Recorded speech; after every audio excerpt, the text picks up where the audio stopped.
Pomodorino del Piennolo, albicocca vesuviana, due prodotti tipici. A quale ti senti più legato? Beh, mi parlavi di 2 prodotti, pomodorini del Piennolo del Vesuvio DOP e della bicocca vesuviana. Posso dire che sono le posso considerare delle metafore di una vita che è un work in progress, nel senso che la mia è la quarta generazione di agricoltori, e noi siamo nati con l'albicocca. Il pomodorino del Piennolo, se tu ancora tutt'oggi mi tagli le veni, il sangue esce, ehm, arancione, proprio perché, coltivavamo albicocca, da generazioni. Il pomodorino del Piennolo era una produzione fondamentalmente marginale, anzi solo per autoconsumo, non la commerciali non la vendevamo e non la commercializzavamo nemmeno. Per cui, siamo nati con l'albicocco, ma poi ci siamo, ecco, sempre più dedicati al pomodoro del Pieno del Vesuvio DOP, perché parliamo dell'unico pomodoro al mondo, che riesce a mantenersi e a conservarsi 1 anno dalla raccolta. Questi sono poi i cosiddetti miracoli della natura. Unitamente all'altra caratteristica per cui abbiamo avuto la DOP, che è il sapore, dolce col retrogusto amarognolo, che un gusto che cambia nel tempo, perché appena raccolto è dolce, perché è più ricco d'acqua, ma poi man mano che passa il tempo, venendo meno, l'acqua, il prodotto tende a rattrappirsi perché viene meno l'acqua e quindi i minerali di cui è straricco il terreno vulcanico del Vesuvio si concentrano, facendo cambiare nel tempo appunto il suo sapore. E poi anche per la forma, perché, questo pomodoro ama distinguersi da tutti gli altri pomodori anche per l'immagine esteriore, perché c'ha questo pizzo nella parte apicale molto pronunciato. Che legami hanno con il territorio e con il vulcano? Sia il pomodorino del Piennolo DOP, che l'albicocca vesuviana, insieme appunto alle altre eccellenze che questo territorio offre, come la Lacrima Cristi, la melanzana violacea napoletana e lo zucchino San Pasquale, le cacche vaniglia napoletane e chi più ne ha più ne metta. Questo è uno scrigno di tipicità, il territorio del Parco Nazionale, del Vesuvio, che noi con i denti assolutamente dobbiamo, salvaguardare, perché non ne va soltanto del nostro futuro, di tipo sociale, ma soprattutto anche dal punto di vista proprio anche professionale, soprattutto per i giovani, che hanno trovato in queste produzioni più di nicchia, anzi io non amo tanto utilizzare questo nome perché io sono per la vita, quindi più che nicchia diciamo, eccellenze, tipicità legate indissolubilmente al territorio del, vesuviano. L'albicocca, un frutto antico, ne parla Plinio il Vecchio anche, più di 2000 anni fa. E quindi, ciò denota il fatto di come profondo sia questo legame dell'albicocca con il territorio vesuviano, unitamente anche al pomodorino del Pieno, che però ovviamente ha è un tipo di prodotto che non è autoctono, ma, come tutti sanno, è stato importato dalle Americhe da Cristoforo Colombo, però poi questo ecotipo particolare ha trovato proprio alle falle del Vesuvio, ehm, ecco, un luogo, un habitat ideale per potersi esprimere al meglio. Ma d'altronde in questo territorio baciato da Dio, come io amo dire, tutto quello che si produce, ha un qualcosa di, oserei dire, di magico, di diverso, di distintivo rispetto appunto alle altre produzioni. Questo perché? Perché è la forza del territorio. Qui c'è un microclima, fatto di temperatura, di sole, ma soprattutto di terreno, collinare, posto in terrazzamenti, in collina, a 2 passi dal mare, con la brezza marina. Sembra poesia, però, questo territorio è una fantastica, realtà, che regala queste produzioni che regalano emozioni, nell'osservarle, nel degustarle, e poi soprattutto un terreno vulcanico, quindi in quanto tale non, ricco, ma straricco di minerali, zolfo e soprattutto potassio, che danno un sapore inconfondibile, unico a queste produzioni, che le rendono distintive rispetto appunto a tutte le altre produzioni. Cos'è per te la dieta mediterranea? Tutti dicono che è uno stile di vita. Io dico, seguendo le orme di Hobbes, che non vi deve essere distinzione alcuna tra essere e dove essere. Non possiamo parlare bene, vogliamo tutti la dieta mediterranea e poi razzolare male, come adesso sta facendo l'Europa, con questa nuova etichettatura che addirittura privilegia gli alimenti come la Coca-Cola, o i grassi animali, mentre invece mette alla berlina l'olio extravergine di oliva, oppure insomma, pensa che addirittura io a volte mi viene il dubbio, ma di quale Europa stiamo parlando? Di un'Europa che tutela il cittadino consumatore o di un'Europa che tutela le lobby finanziarie che speculano e poi creano solo deserti, ma il deserto poi ha mai creato opportunità per nessuno? Per nessuno. C'è un regolamento, ti cito un esempio banale che vale per tutti, per dire un po' che cos'è la filosofia a volte dell'Unione Europea, che a volte è una madre matrigna. 2 anni fa, 2 anni e mezzo fa, l'Unione Europea ha emanato un regolamento comunitario in base al quale si può fare il succo di frutta senza la frutta, con gli edulcorati, gli aromi e compagnia, cioè con tonnellate e tonnellate all'anno di frutta che non viene sottopagata e quindi viene buttata al macero, noi consentiamo all'industria agroalimentare di produrre dei succhi di frutta senza la frutta. E poi ci lamentiamo del fatto che andiamo a leggere l'etichetta, perché viva Dio la rintracciabilità che Coldiretti ha fortemente voluta per un fatto di trasparenza nei confronti del cittadino, del consumatore che deve effettuare, ha il sacrosanto diritto di effettuare un acquisto consapevole. Invece poi si trova in etichetta tutte quelle strane sigle E251, E405, andiamo a leggere uguale chimica, poi praticamente ci cibiamo e ci beviamo la chimica quando poi buttiamo la materia prima. Questi sono dei paradossi che veramente devono essere appunto non devono verificarsi nella maniera più assoluta, perché poi oggi ci lamentiamo tanto di questa esplosione all'ennesima potenza di intolleranza alimentare o di forme di allergie, per non parlare di forme ancora più gravi a livello tumorale.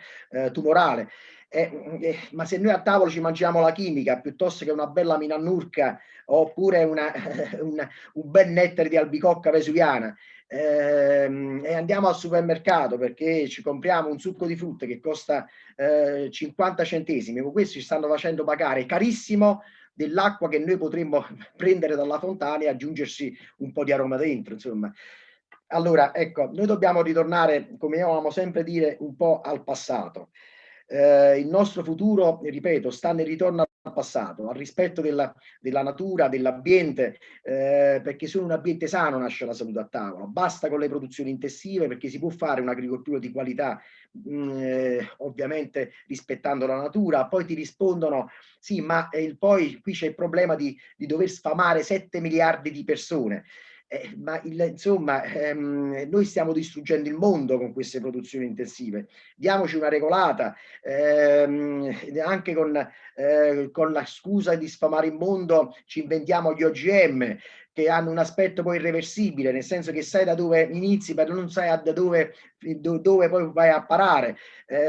Quindi non c'è precauzione, il principio della precauzione viene completamente calpestato solo perché si devono fare quattrini a scapito poi della collettività poi alla fine, perché se noi inquiniamo l'ambiente lo sfruttiamo, lo desertifichiamo, poi alla fine una macchina che portiamo sempre a 500 km/h, pure la Ferrari alla fine fonderà il motore.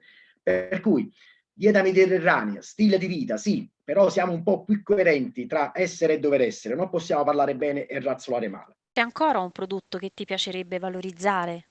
Questo territorio, ovviamente penso che tu parli sempre delle peculiarità e delle tipicità di questo territorio del Parco Nazionale del Vesuvio. E quindi penso che tra queste indubbiamente fare di tutto per ecco, ehm, portare sotto i giusti riflettori, perché lo merita, la bicocca proprio vesuviana. Quanto la tua azienda è al femminile e quale ruolo prevalentemente svolgono le donne? La nostra è una realtà piccola, familiare, insomma, fondamentalmente, anche se fa cose, insomma, passi da gigante, nel senso che i prodotti, grazie alla multifunzionalità, vengono, noi li facciamo conoscere, portiamo il nome del nostro territorio in Italia, in Europa e nel mondo. Però nel portare avanti quest'opera immane, proprio perché noi siamo piccoli, un grande ruolo ovviamente ce l'hanno le donne. Donne, incomincio ovviamente da mia moglie, che mi aiuta molto nell'internazionalizzazione, conoscendo ben 6 lingue, per cui da questo punto di vista, ecco, mi dà una grossa mano. E poi ho iniziato da mia moglie, ma come faccio a non parlare di mia madre, che alla veneranda età di 80 anni, se gli chiedi come stai, lei ti risponde faccio ancora i piennoli e quindi significa che sta bene, perché è una donna che non è andata mai in pensione, ma che continua con passione ad intrecciare i pomodorini del piennolo, che poi io porto in tutto il mondo. Per cui ecco, svolgono la figura femminile nella nostra azienda Sapori Vesuviani, è una figura molto presente e anzi in ruoli cardini fondamentalmente. E poi al di là di tutto questo, poi quando si è a capo di un'azienda si deve avere sempre questa capacità di sapere ascoltare. Qui l'intraprendenza femminile, l'intuito femminile appunto è fondamentale, e in maniera sinergica si affronta il futuro correndo, senza mai fermarsi, perché chi si ferma non è perduto, ma è fregato, per usare un eufemismo, e quindi bisogna sempre investire in sapere, in innovazione, migliorare il passato, quindi migliorare la tradizione. Un giorno di festa in famiglia, menù tipico e piatto preferito. E chi si mette ai fornelli? Guarda, fammi impazzire nel preparare un bel scarpariello, il piatto più semplice ma anche il più complicato a preparare. Pensa che i migliori chef, e io ne ho conosciuti parecchi, sul piatto più semplice hanno fatto non belle figure, insomma. A cominciare dal taglio col coltello del pomodorino, cioè veramente una cosa che ha massacrato le caratteristiche organolettiche del pomodoro attraverso l'ossidazione con la lama del coltello.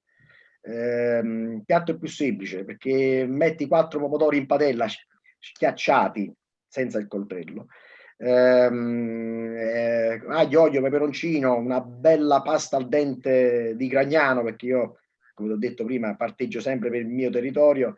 Ecco, pochi ingredienti, in 3 minuti è pronto un piatto, col quale veramente adesso ancora più di prima ti fai non la scarpetta ma la linguetta nel piatto, perché insomma con questa aroma che questo pomodoro quando metti in padella sa emanare, veramente di inebria e conquista il palato, ma non solo il palato, ti dà proprio il risveglio dei sensi, perché e poi in poco tempo è subito pronto.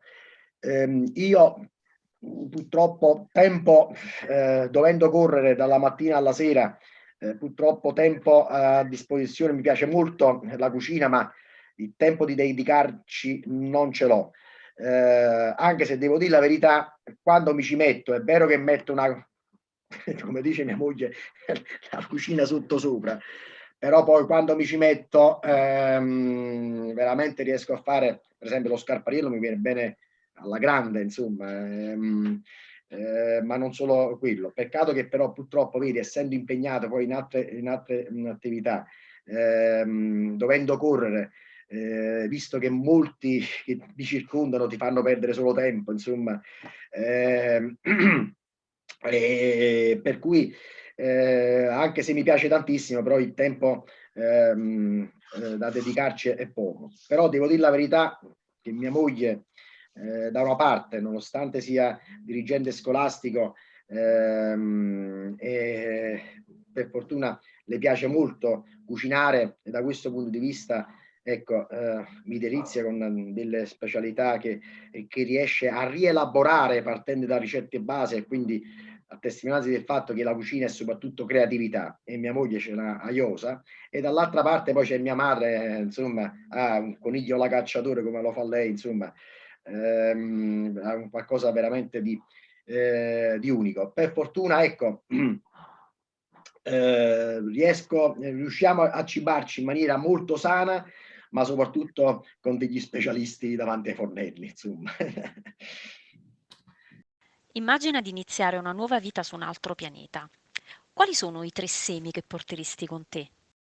In primis, seme di grano senatore Cappelli, perché col grano ci farei una bella pasta e un bel pane.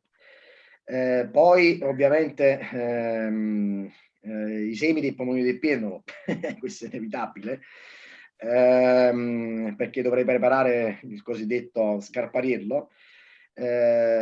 Ci manca un altro seme importante, quello dell'olivo, perché ci vuole, per fare un ottimo scarpariello ci vuole un ottimo extravergine d'oliva. E poi mettendomelo in tasca senza farlo vedere a nessuno, anche un bel seme di albicocca vesuviana, questo indubbiamente, perché come faccio a non nutrirmi del nettare degli dei, così come l'ho soprannominato, fatto con la pellecchiella e l'avitillo. La pellecchiella è la varietà di albicocca vesuviana più pregiata, con un più alto tasso di grado zuccherino, l'avitillo che invece è l'albicocca più profumata che c'è. Qual è il tuo piatto della memoria che ti riconduce all'infanzia?